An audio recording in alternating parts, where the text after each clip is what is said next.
디모데후서 3장 15절부터 17절까지 말씀을 우리가 한 목소리로 같이 읽어보겠습니다. 시작.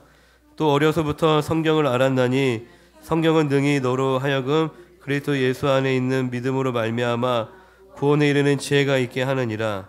모든 성경은 하나님의 감동으로 된 것으로 교훈과 책망과 바르게 함과 의로 교육하기에 유익하니 이는 하나님의 사람으로 온전하게 하며 모든 선한 일을 행할 능력을 갖추게 하려 함이라.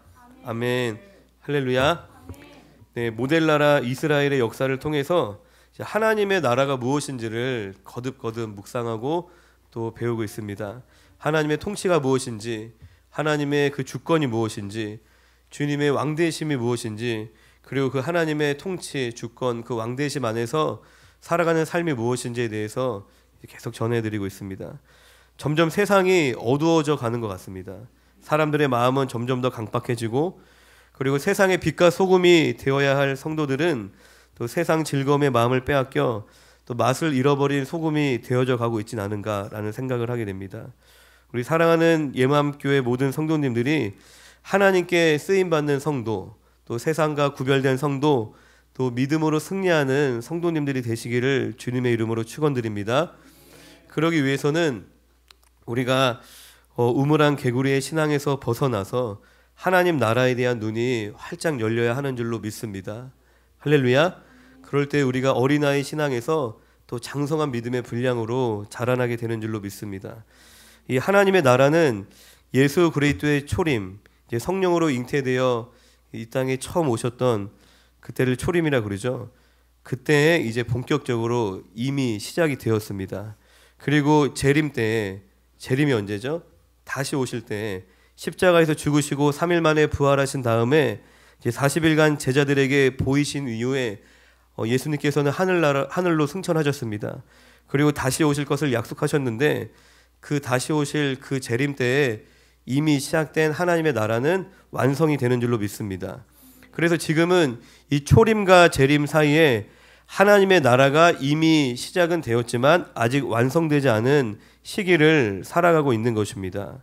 그래서 이 이미와 아직을 또 저희가 잘 기억을 해야 되는 것이죠. 예수님께서 승천하시기 전에 제자들에게 주신 명령이 있습니다. 이 복음서마다 예수님이 승천하시기 전에 제자들에게 주신 그 명령이 다 비슷한데 그것은 모든 민족에게 복음을 전파하라는 것입니다. 너희는 가서 모든 민족을 제자로 삼아라. 너희는 온천하에 다니며 만민에게 복음을 전파하라. 이러한 명령을 제자들에게 주셨습니다. 이미 시작되었지만 아직 완성되지 않은 이 하나님 나라를 완성시켜가는 것이 구원받은 성도의 삶이라는 것입니다. 그런데 하나님 나라를 완성하는 사명을 우리 성도들에게 주셨지만 그 하나님의 나라는 하나님께서 직접 세우시고 또 하나님께서 직접 또 이루어 가시는 줄로 믿습니다. 우리는 하나님의 도구인 것입니다. 할렐루야. 우리가 만약 군대라면 그 지휘관은 예수님이신 것입니다. 우리가 나아가 순종함으로 주님의 일을 감당하지만 그 모든 것을 지휘 통솔하시고 또 인도하시고 이루실 분은 전능하신 하나님이신 줄로 믿습니다. 그래서 지난 시간에 말씀을 드렸듯이 성도는 잃어버린 영혼을 향한 하나님 아버지의 마음을 항상 구해야 합니다. 우리의 삶의 목적이 이 땅에 하나님의 꿈, 하나님의 나라를 이루어 드리는 것이기 때문에 항상 우리가 하나님께서 무엇을 바라보고 계시는지, 하나님이 무엇을 원하시는지를 항상 구할 때 우리의 삶이 하나님의 뜻 가운데 인도함을 받는 줄로 믿습니다. 바울 사도는 로마서 14장 7절 8절에서 이렇게 고백합니다. 우리 중에 누구든지 자기를 위하여 사는 자가 없고 자기를 위하여 죽는 자도 없도다. 우리가 살아도 주를 위하여 살고 죽어도 주를 위하여 죽나니 그러므로 사나 죽으나 우리가 주의 것이로다. 할렐루야. 아멘. 성도는 이제 내가 어떻게 하면 더 잘 살 수 있을까? 내가 어떻게 하면 세상에서 더 성공하고 더 내 이름을 낼 수 있을까를 계획하고 구하며 살아가는 인생이 아니라 이 시대를 향한 하나님의 마음과 하나님의 뜻과 계획이 무엇일까? 그리고 이 열방을 향한 또 이 나라를 향한 하나님의 마음과 뜻과 계획이 무엇일지를 구하며 살아가는 삶인 줄로 믿습니다. 하나님 나라에 대한 이 기도와 생각은 예배나 수련회 때만 한 번씩 하는 것이 아닙니다. 거듭나지 않은 죄인들은 무엇을 먹을까 마실까 입을까, 어떻게 세상에서 내가 성공할까, 돈을 많이 벌까, 내 인생을 어떻게 더 재미나게 즐길까, 항상 그런 생각으로 가득 차 있죠. 세상 사람들은. 할렐루야. 저는 이제 모태신앙이 아니다 보니까 예수님을 믿기 전에 무슨 생각을 하고 살았는지가 너무 생생하게 기억이 나요. 20살까지 예수님을 안 믿고 살았기 때문에 그때 막 이제 고등학생 때 여자친구하고 막 했던 얘기들이 다 생각나요.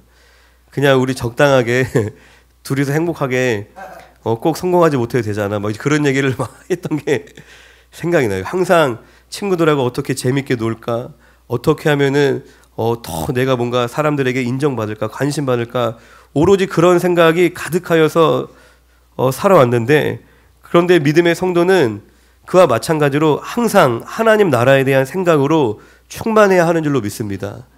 이따금씩 은혜 받으면 또 앞에서 메신저가 선포할 때만 맞다, 하나님 나라가 아니라 항상 우리가 밥을 먹거나 어디에 있든지 일을 하거나 공부할 때든지 항상 주님 나에게 무엇을 원하실까, 하나님께서 나를 왜 이곳으로 부르셨을까, 하나님께서 지금 어떠한 일을 하고 계실까, 그런 것들을 항상 우리가 고민하고 생각하고 구해야 하는 것입니다. 그래야지만 내가 왜 이 직장을 다니며 하나님께서 나를 왜 이곳으로 부르셨는지, 내가 또 이 안에서 구체적으로 무엇을 해야 되는지, 주님 나에게 무엇을 맡기셨는지가 분명하게 발견이 되는 것입니다. 왜냐하면 하나님 나라 완성을 향한 이 하나님의 크신 계획 속에 이 나라 대한민국과 이 예맘교회의 사명이 있고, 그리고 그 안에 나의 가정과 또 나를 향한 하나님의 부르심, 그 사명이 다 연결이 되어져 있는 것이기 때문인 것입니다. 예수님이 이 땅에 왜 오셨냐고 물어보면 가장 많은 대답이 우리의 죄를 대속하시기 위해 오셨다라고 말을 할 것입니다. 당연히 맞는 말이죠. 그런데 창세기 3장에서는 하나님이 약속하신 구원자, 이 여자의 후손은 바로 사단의 머리를 깨트리기 위해 오시는 분이다라고 또 약속을 하십니다. 창세기 3장 15절에 내가 너로 여자와 원수가 되게 하고 내 후손도 여자의 후손과 원수가 되게 하리니 여자의 후손은 내 머리를 상하게 할 것이요 너는 그의 발꿈치를 상하게 할 것이니라 하시고, 머리는 권위, 권세를 뜻하는 것입니다. 그러니까 죄인들은 원수 마귀의 권위 아래에서 살아가고 있다는 것입니다. 그런데 하나님께서 약속하신 구원자, 이 여자의 후손은 이 마귀의 권세를 깨트리시는 진정한 만왕의 왕이 되신다라고 약속을 하시는 겁니다. 이 로마서 6장 16절은 이 죄와 권위의 관계에 대해서 말을 해주고 있습니다. 로마서 6장 16절에 너희 자신을 종으로 내주어 누구에게 순종하든지 그 순종함을 받는 자의 종이 되는 줄을 너희가 알지 못하느냐라고 말씀하십니다. 무슨 말이냐면 우리가 누군가의 말에 순종하면 그의 종이 된다는 것입니다. 이것이 무엇을 의미하고 있는 것이냐면 이 하나님의 말씀이 아닌 옛뱀, 마귀의 말에 순종한 이 아담과 하와가 마귀의 종이 되었다라는 것을 말하는 것입니다. 이 인류의 대표자 아담의 죄로 인해서 아담 이후로 태어난 모든 인류가 죄의 종, 불순종의 아들, 불법의 사람, 멸망의 사람이 되었습니다. 시편 51편 5절의 말씀처럼 모든 인류는 어떤 행위적인 죄를 짓기 이전에 이미 죄악 중에 출생을 한 것입니다. 그것이 무엇을 의미하냐면 인간은 태어날 때부터 마귀의 통치, 마귀의 권위 아래 놓여 있다라는 것입니다. 할렐루야. 마귀의 그 권세 아래, 마귀의 통치와 다스림 아래 놓인 인생의 모습이 어떠할까요? 요한복음 10장 10절에 도둑이 오는 것은 도둑질하고 죽이고 멸망시키려는 것뿐이요 라고 말씀을 하십니다. 마귀가 하는 일은 처음부터 지금까지 궁극적으로 동일합니다. 하나님의 나라, 하나님의 통치, 하나님의 뜻을 무너뜨리고 자신의 나라를 세우는 것이 마귀의 목적인 것입니다.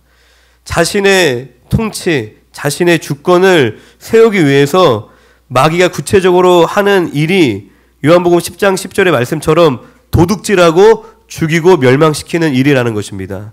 할렐루야. 그럼 사탄 마귀가 무엇을 도둑질하고 어떻게 죽인다는 것일까요? 마태복음 13장 19절에 아무나 천국 말씀을 듣고 깨닫지 못할 때는 악한 자가 와서 그 마음에 뿌려진 것을 빼앗나니 이는 곧 길가에 뿌려진 자요 라고 말씀을 하십니다. 그러니까 예수님께서 제자들에게 천국에 대해서 비유를 통해서 알려주셨습니다. 그러니까 씨 뿌리는 비유를 통해 말씀을 해주셨는데 길가에 떨어진 씨를 새들이 와서 먹어버렸대요. 이 비유를 마가복음 4장에서는 좀 더 자세히 설명을 합니다. 마가복음 4장 14절 15절 말씀을 같이 한번 읽어볼까요? 찾아서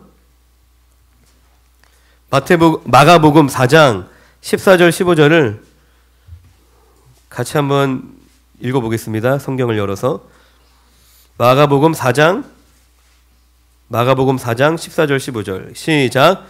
뿌리는 자는 말씀을 뿌리는 것이라 말씀이 길가에 뿌려졌다는 것은 이들을 가리킴이니 곧 말씀을 들었을 때에 사탄이 즉시 와서 그들에게 뿌려진 말씀을 빼앗는 것이요. 할렐루야. 네, 땅에 뿌린 씨는 곧 하나님의 말씀이고 새가 와서 그 말씀을 가져갔다는 것은 사단이 그 말씀을 빼앗아 갔다라는 이야기를 하는 것입니다. 사탄은 무엇을 도둑질하냐면 우리 안에 있는 하나님의 말씀을 도둑질해 갑니다. 말씀을 도둑질하는 이유가 뭐예요? 도둑질하고 죽이기 위해서 말씀을 도둑질한다는 것입니다. 할렐루야. 로마서 8장 6절에 육신의 생각은 사망이요 영의 생각은 생명과 평안이니라 라고 우리에게 말씀을 하십니다. 하나님의 말씀을 도둑질해서 우리로 하여금 육신의 생각을 따르게 한다는 것입니다. 그 육신의 생각을 따르면 그 결과가 뭐래요? 사망이라고 합니다. 할렐루야. 육신의 생각을 따르면 사망의 역사가 우리 안에 일어나는 것입니다. 여기서 이야기하는 사망은 뭐냐면 영적인 죽음, 하나님과 멀어지는 것, 하나님과의 관계 단절을 이야기하고 있는 것입니다. 다시 말씀드리면 마귀는 창세기 3장부터 처음부터 지금까지 같은 방법을 사용하고 있다는 것이에요. 거짓말로 우리를 속이고 유혹해서 하나님의 말씀이 아니라 자신의 말을 따라 살게 만든다는 것입니다. 그래서 마귀의 말에 순종하면 이 생명의 근원 되시는 하나님의 통치에서 벗어나 마귀의 권위, 권세 아래에서 마귀의 종이 되어 살아있으나 죽은 자와 같이 다 빼앗기고 하나님의 풍성함을 누리지 못하는 그러한 삶을 살게 된다는 것입니다. 이 육신의 생각이라는 것은 특별히 끔찍하고 매우 악한 생각만을 말하는 것이 아니라 우리가 말씀을 따라 성령의 인도하심을 받지 않는 그러한 모든 생각들을 의미하는 것입니다. 할렐루야. 누군가를 내가 죽여야지, 칼로 찔러야지, 도둑질해야지, 간음해야지, 이런 생각뿐만이 아니라 우리가 깨어있지 않는 가운데 무심코 습관적으로 떠올리는, 쫓아가는, 흘러가는 그런 생각들이 다 육신의 생각이라는 것입니다. 누군가를 불신하게 만드는 생각들, 누군가를 미워하게 만드는 생각들, 누군가에게 실망감을 느끼는 생각들, 그리고 나만 생각하는 이기적인 생각들, 그리고 크고 작은 거짓된 생각들, 그리고 부정적인 생각들, 이러한 육신적인 생각들이 우리를 생명 되신 하나님과 멀어지게 한다는 것입니다. 나는 왜 이거밖에 안 될까? 이러한 생각들. 사람들이 나를 좋아하지 않을 거야. 나는 해보다 많아. 나는 안 될 거야. 봐봐, 나는 안 되잖아. 역시 나는 할 수 없어. 이러한 생각들. 그리고 돈이 없어서 걱정이다. 앞으로 내가 어떻게 살아가야 할까? 내가 하고 있는 일이 잘못되면 어떡하지? 내 인생이 실패하면 어떡하지? 이러한 생각들. 우리가 습관적으로 무심코 하게 되는 생각들이죠. 그리고 저 사람 참 부럽다. 나도 저 사람처럼 되고 싶다. 와, 저 사람은 키도 크고 얼굴도 이쁘고 잘생겼네. 저 사람은 집안도 좋다. 능력도 좋다. 와, 저 사람은 남편을 잘 만나서 호강하네. 와, 저 사람은 아내 잘 만나서 참 행복하겠다. 와, 저 집 자식은 이것도 더 잘난 것 같아. 저것도 더 잘난 것 같아. 아예 저 사람 잘 안 됐으면 좋겠다. 저 사람 잘못됐네. 아예 쌤통이다. 이런 시기 질투하는 생각들. 그리고 사람들에게 내가 인정받아야지. 내가 사람들에게 잘 보여야지. 내가 우월해져야지. 내가 최고가 돼야지. 그리고 저 사람은 저게 싫어. 이 사람은 또 이게 싫어. 얜 이래서 참 시험 들고 쟨 저래서 꼴 보기 싫고 이러한 스쳐가는 생각들, 이러한 생각들을 우리가 하루에도 수도 없이 하죠. 어떤 사람은 거의 매 순간 하는 생각이 이러한 생각밖에 없을 수도 있습니다. 이렇게 안 좋은 부정적인 생각들을 많이 하면 그 인생이 잘 될 수가 있을까요? 그 사람의 마음이 행복할까요? 항상 지옥과 같을 것입니다. 그런데 결국 이런 생각들은 우리를 생명의 근원 되시는 하나님과 멀어지게 한다는 것입니다. 하나님과 멀어져 하나님이 주시는 감사를 잃어버리고 하나님이 주시는 평강과 기쁨을 잃어버리고 그리고 하나님 나라 완성을 향한 하나님 아버지의 마음을 잃어버리게 된다는 것입니다. 그래서 성경은 잠언 4장 23절에 모든 지킬 만한 것 중에 더욱 네 마음을 지켜라. 생명의 근원이 이에서 남이라 라고 우리에게 말씀을 하시는 겁니다. 여기서 마음은 어떤 느낌과 감정만을 뜻하는 것이 아니라 그보다 우리의 생각, 정신을 의미하는 것입니다. 성경은 이처럼 일맥상통해요. 내가 생각을 지키지 못하면 우리의 생명을 지키지 못한다는 것입니다. 그런데 우리를 하나님과 멀어지게 만드는 이런 육신적인 생각에서 벗어나는 것이 정말 어렵습니다. 왜냐하면 이 육신적인 생각 이면에 누가 역사하고 있어요? 마귀가 역사를 하고 있기 때문인 것입니다. 내가 내 의지를 가지고 노력을 가지고 내 사고방식을 바꿀 수 있는 것이 아니라는 것입니다. 우리의 생각을 조장하는, 우리의 생각을 움켜쥐고 있는 사단 마귀가 역사하고 있기 때문에 이거 영적인 싸움이라는 것입니다. 그래서 먼저는 예수 그리스도를 영접함으로 마귀의 권세가 우리 안에서 깨어져야 합니다. 그래야지만 변화가 시작될 수 있는 것입니다. 그런데 마귀의 권위 아래에서 벗어나 우리가 이미 예수 그리스도의 권위 아래 놓였지만 마귀가 우리 마음에 만들어 놓은 이 견고한 생각의 습관들, 이 사고방식, 이 사고의 패턴들은 하루아침에 고쳐지는 것이 아닙니다. 내가 예수 믿고 뜨겁게 은혜 받았음에도 내가 오랫동안 마귀가 견고하게 우리 안에 만들어 놓은 마귀의 나라인 거예요. 그게 마귀가 마음껏 띄워놓는, 마음껏 이런저런 생각들을 우리 안에 심어주는 그러한 견고한 마귀의 진이 하루아침에 무너지는 것이 아니라는 것입니다. 고린도 후서 10장 4절 5절을 같이 한번 읽어보겠습니다. 고린도 후서 10장 4절 5절.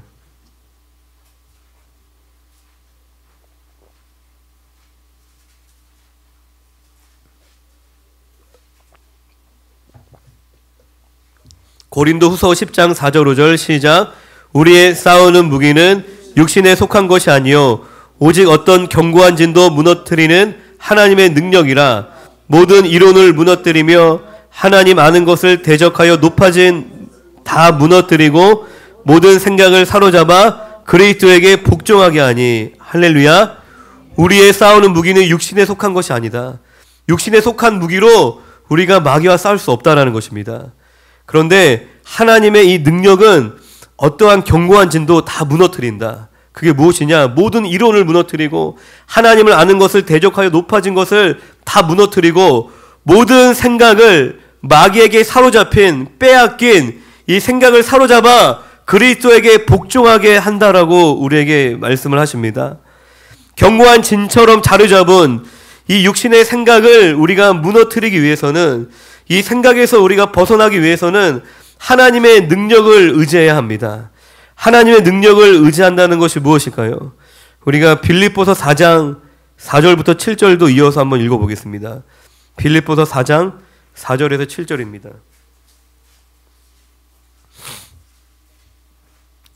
네, 주일만이라도 성경을 많이 찾아서 뒤적거리면 좋을 것 같습니다.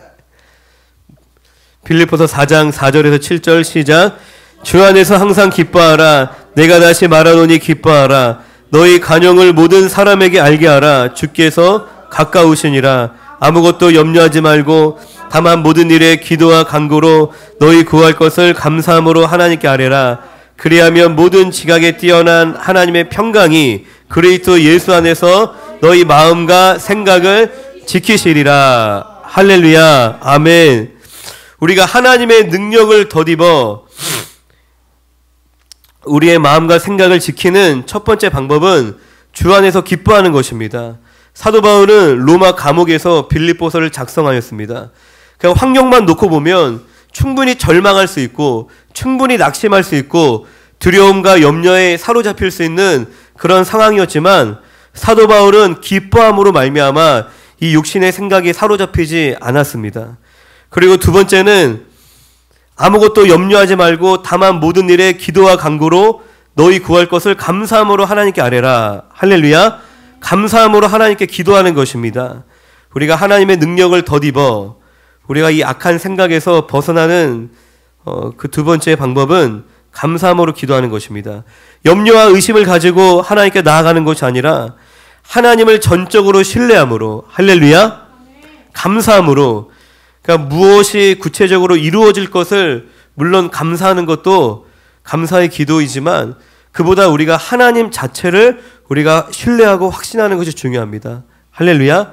하나님이라는 그 존재, 하나님과의 관계에 대한 확신과 감사를 갖는 것이 그의 능력 있는 기도라는 것입니다. 우리가 군대에 가면은 그냥 어머니 이름만 외쳐도 막 눈물이 나거든요. 그리고 정말 마음이 힘들 때 그냥 나에게 힘이 되는 사람 그냥 목소리만 들어도 그 사람 생각만 해도 막 힘이 나잖아요. 그러니까 하나님이 우리에게 정말 그러한 분이심을 우리가 믿는 것이죠. 하나님은 반드시 나를 포기하지 않는다. 내가 어떠한 어려움 가운데 있어도 하나님께서는 반드시 나를 도와주시고 나를 극복하게 하실 것이다. 하나님 나 버리셨나 봐. 하나님이 나 미워하시는 것 같아. 하나님도 내 인생은 어찌할 수 없어. 이제 그러한 불신앙이 아니라 하나님이 반드시 나와 함께 하신다는 것을 믿음으로 그리고 감사함으로 우리가 하나님 앞에 기도할 때 우리의 마음과 생각을 지킬 수 있게 된다는 것입니다. 그래서 선포하는 기도가 이 육신의 생각을 돌파하는 큰 능력이 있습니다. 하나님 나와 함께 하십니다. 이미 나에게 주신 그 약속들을 선포하는 거예요. 하나님께서 이미 승리하셨습니다. 할렐루야. 주님께서 이루실 것입니다. 주님께서 역사하실 것입니다. 주님께서 승리케 하실 것입니다. 우리의 마음이 뭔가 불안함이 엄습하고 염려가 찾아올 때 우리가 그렇게 한번 믿음으로 선포를 해보세요. 할렐루야. 그럴 때 그런 악한 생각에 우리가 사로잡히지 않고 우리의 마음과 생각을 또한 지키게 되는 줄로 믿습니다. 그리고 가장 중요한 것은 하나님의 말씀을 우리가 가까이 하는 것입니다. 에베소서 6장 17절에 구원의 투구와 성령의 검 곧 하나님의 말씀을 가지라 라고 우리에게 말씀을 하십니다. 이 영적 싸움은 우리 생각의 싸움이기 때문에 가장 강력한 무기는 성령의 검 곧 하나님의 말씀이라는 것입니다. 할렐루야. 마귀가 자신의 생각을 우리에게 심어주느냐 아니면 우리가 하나님의 생각을 영의 생각을 따르느냐 하나님 말씀을 따르느냐 그 싸움이기 때문에 가장 강력한 무기는 성령의 검 곧 하나님의 말씀이라는 것입니다. 우리가 말씀을 소리내어 읽는 것만으로도 어두운 생각이 떠나가는 줄로 믿습니다. 할렐루야. 우리가 말씀을 암송한다는 것은 더 강력한 거예요. 마귀가 우리 안에 만들어 놓은 그 마귀의 진에 하나님의 나라를 그냥 심어버리는 거예요. 폭탄을 터뜨리는 겁니다. 말씀에 그러한 능력이 있음을 반드시 기억하시길 바랍니다. 그런데 말씀을 내가 많이 읽고 많이 암송하여서 많이 아는데 거기서 또한 끝나면 안 됩니다. 이 말씀을 내 삶에 적용하고 실천하기 위한 그 회개와 순종의 그 시간들이 우리에게 너무나 중요합니다. 말씀을 내가 많이 알아도 내 느낌이나 감정과 생각을 따라 살아간다면 영적 싸움에서 우리는 승리할 수 없습니다. 말씀을 내 삶에 적용하기 위해서 우리가 끊임없이 우리가 연습을 반복적으로 해야 된다는 것입니다. 영적 싸움이다라고 이야기를 하면 어떤 신비한 능력이 있어야 할 것 같다라고 우리가 보통 생각을 합니다. 그래서 그러한 신비한 능력이 있는 사람들을 찾아다니고 그런 사람이 옆에 있으면 그 사람을 의지하고 그러다 보면 그 사람에게 휘둘리는 거죠. 그러다가 내가 어떤 신령한 체험을 나도 하게 됐어. 그걸 뭔가 내 삶이 해결된 것처럼 착각하는 거예요. 내가 특별한 사람이 된 것처럼 오해하는 것입니다. 그런데 그렇게 될까요? 물론 그런 신비한 능력을 경험했을 때 좋은 동기부여가 될 수 있겠죠. 할렐루야. 좋은 계기가 마련될 수 있습니다. 하지만 그것으로 다 해결되는 게 아니라는 거예요. 그런데 아무리 찾아다니고 뭐 매일매일 내가 입신하고 3층 천 올라갔다 내려갔다 하고 매일매일 축사 당한다고 인생 바뀌는 거 아닙니다. 그러한 시간들도 물론 우리에게 유익할 수 있지만 본질적인 것은 우리가 하나님 말씀 앞에 회개하고 순종하는 삶을 살아가는 것입니다. 그러한 삶이 없이는 우리의 인생은 조금도 나아지지 않습니다. 우리가 말씀 앞에 회개하고 순종함을 통하여서 우리의 생각이, 마음이 새롭게 되는 줄로 믿습니다. 그것이 하나님을 우리가 왕으로 선포하는 것이고 하나님의 권위 아래 살아가는 삶이라는 것입니다. 하나님은 시내산에서도 하나님의 백성들에게 무엇을 주셨죠? 율법을, 말씀을 주셔서 그들을 다스리셨습니다. 하나님이 직접 나타나서 너 이리로 가 저리로 가 너네 이거에 저거에 하신 게 아니라 말씀에 순종하게 하셔서 말씀을 통하여 하나님의 주권이 세워지고 말씀에 순종함으로 하나님의 통치가 이스라엘 민족 가운데 이루어지게 하셨다는 것입니다. 마찬가지로 지금도 하나님은 저와 여러분을 말씀을 통해서 다스리시는 줄로 믿습니다. 이 하나님의 말씀이 곧 하나님의 주권인 것이에요. 성도가 하나님의 말씀에 순종함으로 그 성도의 삶 가운데 하나님의 통치가 이루어지는 줄로 믿습니다. 결국 영적 싸움에서 승리하기 위해선 내게 마귀의 말을 많이 심느냐, 하나님의 말씀을 많이 심느냐가 가장 중요한 것이라는 겁니다. 마귀는 우리 안에 하나님의 말씀을 빼앗아가서 우리로 하나님과 멀어지게 하려고 온갖 수단과 방법을 가리지 않고 모두 사용하는데, 이 마귀의 말이 우리에게 심겨지는 것이 곧 하나님의 말씀을 빼앗기는 거예요. 예를 들어서 내가 어떤 지체를 내가 이 지체를 사랑해야지, 내가 이 지체에 화목해야지 라고 생각을 하고 있었는데 마귀가 갑자기 그 지체에 대한 서운한 마음, 그 지체를 미워하는 생각들을 심어주는 거예요. 그러면 어떻게 돼요? 내 안에 있었던 이 지체를 향한 사랑의 마음들, 이게 하나님의 뜻이잖아요. 그걸 내가 빼앗기는 것입니다. 잃어버리는 것이에요. 내가 부모님을 공경해야지, 내가 권위와 질서에 순종해야지 라고 기도하고 마음을 가지고 있었는데 마귀가 와서 불신의 생각들을 심어주는 거예요. 어른들을 믿지 말아라. 어른들은 다 믿을 존재가 못 된다. 그런 메시지를 드라마를 통해서, 영화를 통해서 막 심어줄 수 있는 거예요. 그래서 맞아, 어른들은 다 꼰대야. 목사님이 얘기하는 거 다 잔소리야. 내가 불행해. 내가 내 인생의 주인인데. 그렇게 하면 그런 생각들이 심겨지는 동시에 하나님의 말씀을 빼앗기는 것입니다. 할렐루야. 이러한 책을 통해서, 신문을 통해서, TV, 영화, 그리고 불신자를 통해서 사탄 마귀는 끊임없이 자신의 메시지를 사람들에게 심어주고 있습니다. 할렐루야. 네가 네 인생의 주인이다. 너 자신을 위해 살아라. 다른 사람 신경 쓰지 마. 다른 사람 위해 희생하지 마. 너만 챙기고 너만 위하고 너 인생만을 추구하는 것이 그게 행복한 거야. 돈이 인생의 전부다. 돈이 있어야 행복하다. 돈이 없으면 친구도 못 사귀고, 돈이 없으면 결혼도 못하고, 돈이 없으면 너가 하고 싶은 거 아무것도 못해. 할렐루야. 돈 없어도 결혼 다 해요.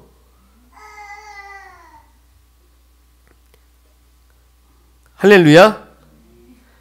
돈이 무조건 뭐 악하다 그런 얘기를 하는 게 아닙니다. 가치 중립적이죠. 어떻게 사용하느냐에 따라서 선해질 수도 있고 악해질 수도 있는데, 이 돈을 우상처럼 섬기고 의지하고 사랑하는 그 태도가 잘못됐다는 것입니다. 그런데 그렇게 마귀는 부추긴다는 것이에요. 세상 즐거움에 빠져라. 세상 즐거움을 추구해라. 세상을 즐겨라. 이러한 것들 가운데 빠져 살아가면 하나님 나라에 대한 생각을 잃어버리는 것입니다. 잃어버린 영혼들을 향한 하나님의 마음을 우리가 빼앗겨 버린다는 것입니다. 얼마 전에 제가 정말 충격적인 이야기를 들었는데, 최근에 유치원생들에게 굉장히 유행했던 노래가 있대요. 유치원생들하고 초등학교 저학년들 사이에서 굉장히 유행한 유튜브에 올라온 노래가 있는데 그 노래 제목이 뭔지 아십니까? 좀 좋지 않은 표현인데 그 제목이 대가리 받고 자살하자. 노래 제목이 대가리 받고 자살하자라는 거예요. 그런데 놀라운 것은 그 음악이 정말 경쾌하다는 거예요. 정말 밝고 아이들이 정말 좋아할 만한 정말 막 밝고 경쾌한 음악이라는, 음악만 들으면. 그러니까 애들이 너무 좋아한다는 거예요. 그 음악 들으면. 뭐 핑크퐁처럼 막 너무 좋아하는데 그 가사는 대가리 받고 자살하자. 그런 가사라는, 그냥 웃어 넘어갈 일이 아닌 거예요. 그냥 웃기네 가사가 재밌네 하고 부모님들이 아이들 막 틀어준다. 애들 좋아하니까, 애들이 틀어달라고 하니까. 여러분들 이게 웃을 일이 아닙니다. 뿐만 아니라 요새는 초등학교만 올라가면 핸드폰을 다 손에 쥐어주죠. 사단이 맞는 최고의 걸작품 핸드폰이에요. 피할 곳이 없어요. 핸드폰을 통하여서 자신의 메시지를 우리에게 계속 심어주는 겁니다. 똥 쌀 때도 핸드폰 들고 있잖아요. 잠 자기 직전까지 핸드폰 보다 자잖아요. 아침에 눈 뜨자마자 핸드폰 보잖아요. 완전히 노예가 되는 겁니다. 핸드폰을 통해서 폭력적이고 음란한 콘텐츠, 그런 게임들, 그런 것에 쉽게 노출이 되는 것입니다. 지금 초등학생들이, 저도 이제 그 다음 세대 사역을 전문적으로 하는 그 사역자분이 강의하는 걸 통해 들었는데, 이제 그런 리서치를 하잖아요. 지금 실태가 어떤지. 초등학생들이 지금 자해를 엄청나게 한다고 합니다. 자해 거의 막 붐이 불었대요. 막 재미삼아 친구 따라 자해를 하는 거예요. 자기 몸에 상처를 내고. 그리고 그들 안에 있는 어떤 그런 불안함들, 그런 갈급함 같은 것들을 채우려고 막 그런 자극적인 극단적인 행동들을 일삼는다는 것입니다.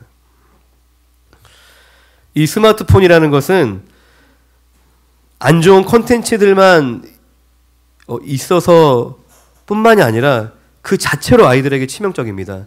스마트폰이라는 것 자체가 아이들한테 해롭다는 것이에요. 좋은 거를 아무리 봐도 이 스마트폰을 많이 하면 뇌에 있는 전두엽이라는 부분이 파괴가 된다고 합니다. 이 전두엽의 기능이 저하되면 어떤 증상이 나타나냐면, 첫 번째로 아이들이 자발적 행동이 느려지고 수동적이게 된다는 거예요. 물론 어른도 마찬가지겠죠. 맨날 멍하니 이거 보고 있으면은 그 전두엽이라는 뇌가 망가지면 아이들이 자발적인 행동을 못 한대요. 수동적이게 된대요. 그리고 두 번째는 감정 조절, 자기 절제, 억제가 안 된다고 합니다. 이 전두엽이 파괴가 되면 감정 기복이 안 돼서 쉽게 화를 내고, 그리고 막 별것도 아닌 건데 막 크게 웃고, 감정 조절이 안 되는 것이에요. 그리고 셋째는 뭐 관리 기능 장애라고 하는데, 쉽게 이야기하면 사고가 잘 안 돌아간다는 거예요. 그 상황에 맞는 사고를 못 한다는 겁니다. 생각하지 못하게 하고 자발적인 실천하지 못하게 하고, 그냥 목적이 분명한 거예요. 요즘 아이들 가운데 많이 나타나는 그 정신적인 질환이, 여러분들 많이 들어보셨을 텐데 ADHD라고 불리는 증상이 요즘 아이들에게 특히 많이 나타난대요. 그게 뭐냐면 이제 주의력 결핍, 그리고 과잉 행동 장애, 쉽게 이야기해서 집중을 잘 못한다는 거예요. 핸드폰 많이 하는 아이들이 집중을 잘 못하고, 그리고 행동의 절제가 안 된다는 겁니다. 계속 돌아다니고. 이 스마트폰은 어린 아이들에게 뿐만이 아니라 성인들에게도 매우 좋지 않습니다. 우리의 눈과 귀를 통해서 하나님과 멀어지게 하는 온갖 안 좋은 메시지를 우리에게 심겨주는 그런 마귀의 좋은 통로가 되기 때문입니다. 물론 저는 뭐 금욕주의자는 아니에요. 뭐 그거를 다 없애라, 뭐 제가 그런 거를 여러분들에게 강요하지 않습니다. 그냥 자발적 선택인 거예요. 천국은 침노하는 자의 것이고, 그냥 내가 더 하나님과 친밀히 교제하기 위해서, 내가 주님과 더 가까워지고 영민해지기 위해서 내가 택하는 것입니다. 더 좋은 것을. 이 스마트폰으로 얻는 유익과 즐거움을 내가 선택할 것인지, 이것을 포기했을 때 얻어지는 영적인 가치를 내가 선택할 것인지, 각자 자기가 선택하는 것이에요. 그리고 마귀가 주는 이 메시지의 흐름들을 가만히 살펴보면 가정을 깨트리는 데 굉장히 주력하고 있음을 알게 됩니다. 이 시대의 풍조들을 보면 가정을 깨트리려고 굉장히 혈안되어 있구나, 이 마귀 새끼들이. 뭐 동거하는 것들에 대해서 막 사람들에게 미화시키고, 결혼보다 동거가 나은 것 같아. 그리고 결혼 전에는 반드시 동거해봐야 되는 것 같아. 건강한 정상적인 결혼 생활을 하지 못하게 만들려고 하는 거예요. 그리고 동성애는 뭐 이전부터죠. 성경적인 전통적인 가정의 형태를 깨트리려고 하는 겁니다. 부모 1, 2, 3, 뭐 동성애, 그리고 혼자 사는 삶이 막 아름다운 것처럼 보이게 하고, 그리고 너무나 쉽게 이혼하는 모습들. 이러한 마귀의 사상들이 여러 가지 법을 통해서 또 우리에게 다가옵니다. 뭐 간통죄가 폐지되고, 낙태법, 동성결혼, 차별금지법, 뭐 학생인권조례, 이런 것들을 통해서 하나둘씩 법제화되고 있는 시대를 살아가고 있습니다.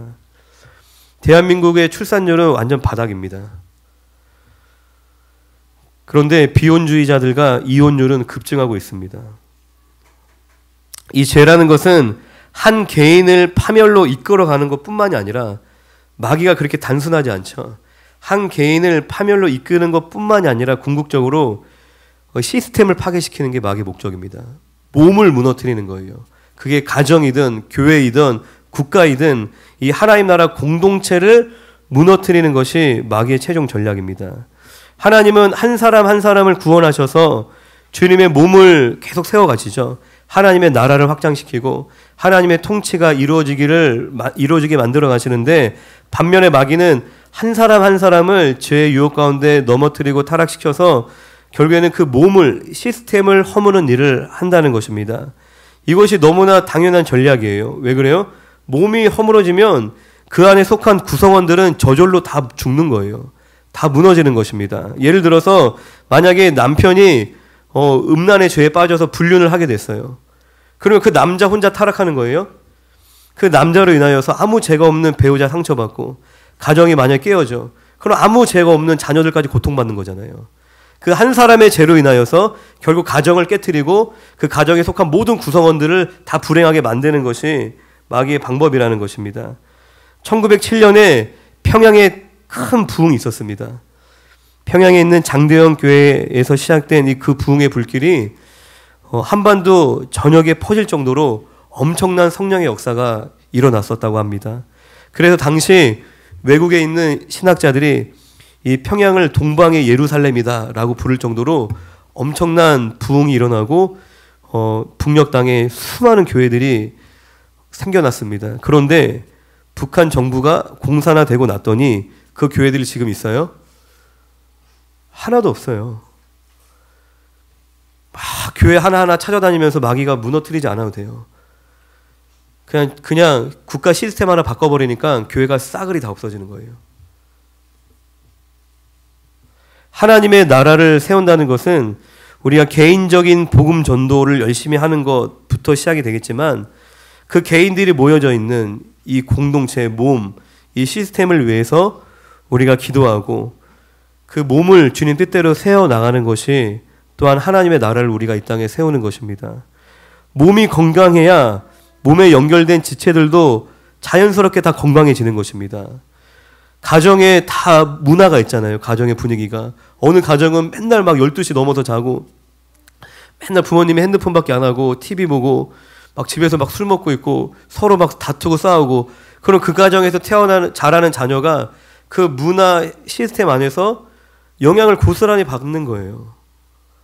어떤 아이를 데리고 와도 그 안에서 이제 막 공장에서 제품 찍어내듯이 그런 역기능적인 가정 안에서 상처받은 아이들, 하나님을 대적하는 아이들이 자라나는 것입니다. 그런데 그 가정이 항상 예배드리고 항상 찬양이 틀어져 있고 항상 일찍 자고 일찍 일어나고 서로 막 아껴주고 사랑하는 분위기가 조성이 되면 어떤 아이들을 데려다 앉혀놔도 그 안에서 변화가 되는 것입니다. 그러니까 이 몸을 세우는 것이 굉장히, 나 혼자 잘 먹고 잘 살아야지, 나 혼자 열심히 기도하고 나 혼자 열심히 내 신앙 관리, 그런 거 없어요. 하나님 나라는. 하나님 우리를 몸으로 부르신 것입니다. 할렐루야. 내 가정을 위해서 기도하고 내가 속한 가정을 주님 뜻대로 세워나가는 것이 곧 내가 사는 거예요. 아이고, 내 배우자는 답이 없다. 나라도 잘 믿음 생활해야지. 주님 나 부르시는 것 같은데 막 내 발목 붙잡는 것 같아. 제껴버려. 너는 네 인생 살아라. 그렇게 해서 내가 부르심 따라 살 수 있을까요? 절대로 그렇게 못합니다. 내가 10년이 걸려도 20년이 걸려도 같이 가는 거예요. 기다려주고. 그게 더 빠른 길입니다. 할렐루야. 가정의 예배를 세우기 위해서 우리가 힘을 써야 되고, 가족 구성원들을 서로 중보하기 위해서 힘을 써야 되는 것입니다. 그리고 또한 우리가 교회를 위해서 기도하고 또 이 몸된 교회가 주님 뜻대로 세워지기를 또 힘써야 되는 것입니다. 구체적인 일로 하나님 세워주신 사역자분들을 위해서 여러분들 기도하셔야 됩니다. 저는 이제 성격이 막 이렇게 뭐 해달라는 게 되게 민망해요. 그래서 막 누가 그러더라고. 왜 우리 교회는 헌금 설교도 안 하고. 근데 어느 순간에 그것도 내 연약함이고 내 인간적인 생각이구나. 육신의 생각. 나를 위한 게 아닌 거예요. 사역자들을 위해 기도해 주세요. 그게 뭐 사역자들 더 행복해지고 잘 먹고 잘 살게 해달라는 것이 아니라 여러분들이 행복해지는 길인 겁니다. 여러분들을 위해서 세워주신 그 권위와 질서를 위해서 중보할 때 여러분들이 축복받는 거예요. 부모를 공경하는 십계명이 있죠. 그런데 부모를 공경하는 것에 대한 복은 이 현세적인 복인 겁니다. 이 땅에서 복을 받는 거예요. 여러분들이 리더를, 권위자를 잘 섬기고 또 그들의 기도를 통해서 우리가 축복을 받고 우리가 살아나는 것입니다. 우리가 막 개별적이지 않아요. 하나님 나라는 다 서로 유기적으로 연결되어져 있는 겁니다. 우리 교회만 잘 돼 그런 교회 없어요. 하나님께서 이 지역에 이 교회를 세운 것은 또 이 지역을 섬기고 이 지역의 교회들을 섬기고 다 서로 연결이 되어 있는 것입니다. 사역자분들을 위해서 기도하고 또 교회 각종 사역과 또 봉사에 적극적으로 참여하는 것이 또 몸을 세우고 그 몸의 지체인 또 나의 삶을 세우는 것입니다. 그리고 우리가 이 땅에 하나님 나라를 세우는 것은 이 나라를 위해서 기도하는 것입니다. 국가를 위해서 기도해야 됩니다. 여러분들이 이렇게 자유롭게 예배드리고 전도하고 선교할 수 있는 자유가 그냥 주어진 게 절대로 아닙니다. 우리가 코로나 때 경험했잖아요. 얼마든지 정부로 인하여서 우리가 드리는 건국 이래 처음으로 예배가 멈췄습니다. 뭐 불가피한 일이었고 또 마땅한 조치였다라고 생각을 하시는 분들도 계실 거예요. 정부의 정책 하나로 우리가 예배 드릴 수 있는 자유도 제한받을 수 있는, 우리가 피부로 그걸 경험했잖아요. 그 평양 대붕으로 인하여서 그 수많은 교회가 일제히 사라지는 것을 우리가 역사를 통해 배웠잖아요. 중국에 있는 교회들이 감시당하고 십자가가 철거되고 그걸 지금 보고 있잖아요. 우리가 누리고 있는 이 자유롭게 하나님을 예배하고 또 복음을 전할 수 있는 이 자유가 이러한 것들을 잃어버릴 수도 있습니다. 이러한 걸 지켜달라고 우린 기도해야 되고 또 하나님의 뜻이 또 이 나라에, 이 국가에 이루어지기를 또 우리가 기도해야 합니다. 요즘은 나라 위에 기도하자고 하면은 뭐 목사가 정치 이야기한다고 막 뭐라고 하는 분들도 많이 계시더라고요. 그런데 이 정치와 교회가 분리된다라는 것이 이제 종교 분리라고 그러죠. 그 용어를. 이 종교 분리라는 것은 이제 왕이 교회를 함부로 통제하던 시대 때 만들어진 법입니다. 그러니까 종교개혁이 유럽에 국가적으로 막 일어나는데 종교개혁이 일어나면 왕들이 그걸 다 핍박하는 거예요. 왜 그러면 국교회인 카톨릭을 믿어라. 그리고 종교개혁의 가장 큰 열매가 뭐냐면 성경입니다. 성경이 각국의 언어로 번역되고 각 개개인 성도님들의 손에 들려지게 된 게 수많은 순교의 피를 흘림으로 인하여서 가능해진 거예요. 종교개혁의 가장 큰 가치가 뭐냐면 말씀대로인 거예요.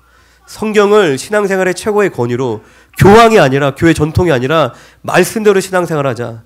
그런데 왕이 고해성사하래. 고해성사 성경이 안 나오는데요? 못하겠어요. 다 죽여버려. 그렇게 다 죽인 거예요.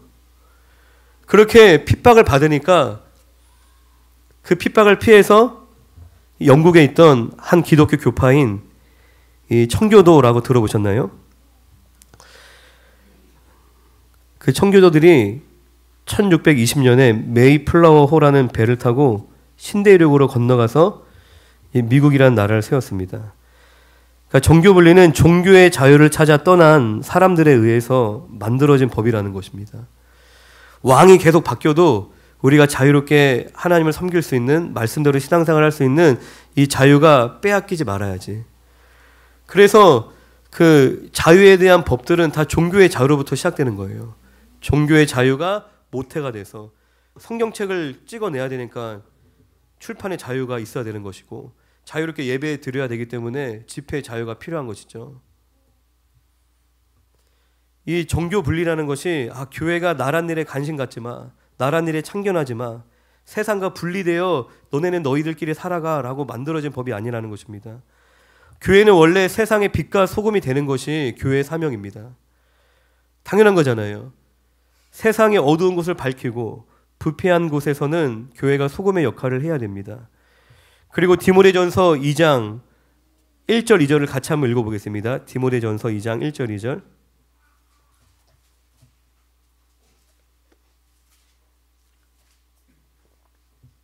디모데전서 2장 1절 2절 시작.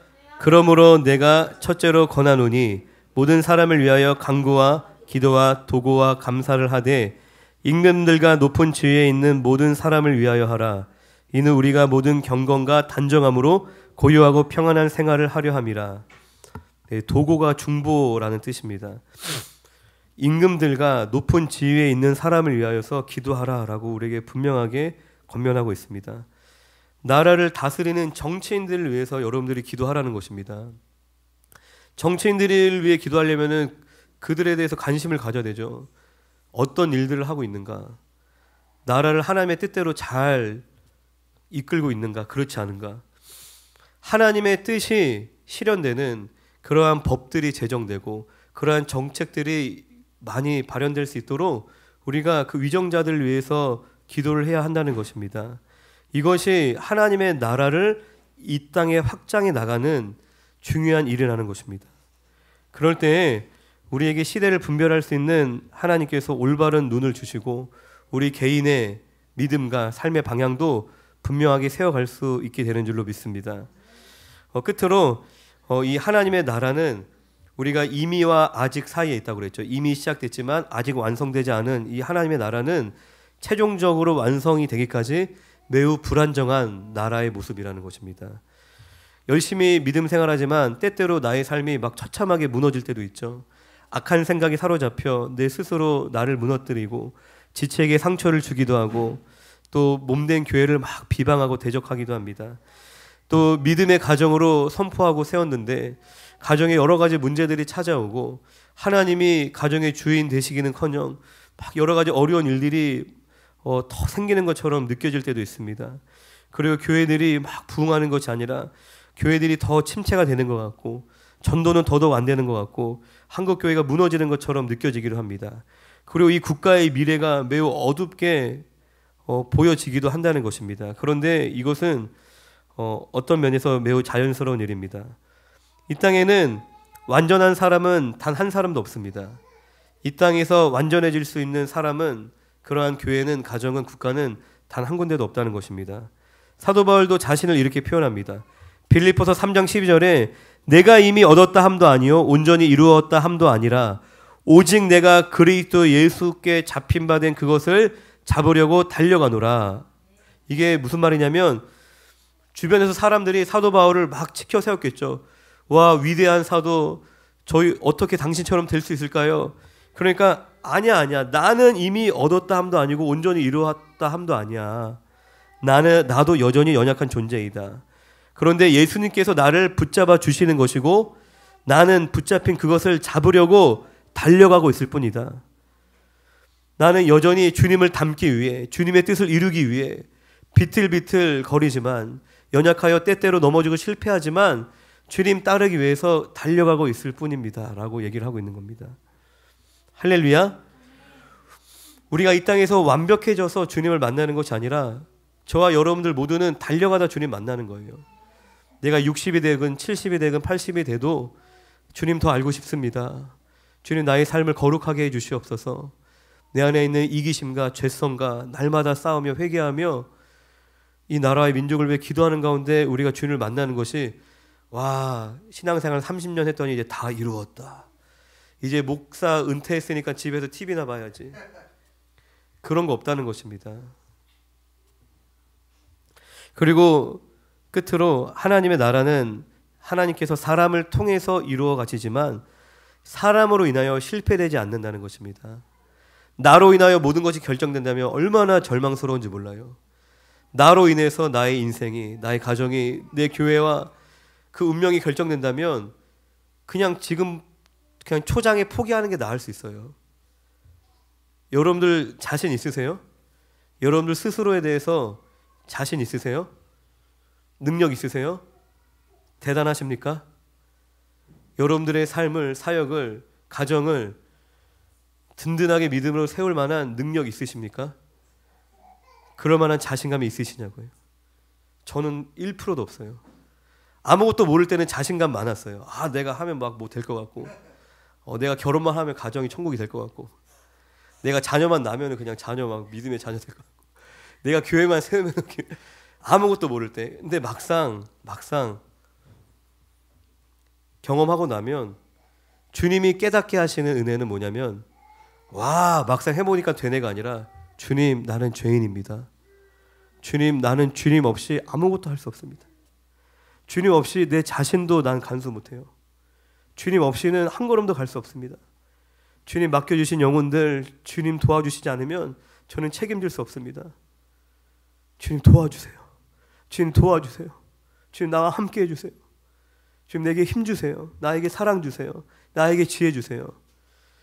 주님을 따라 그 믿음의 걸음을 걸어가면 걸어갈수록 하나님이 더 분명하게, 더 선명하게 알려주시는 것은 한 가지인 거예요.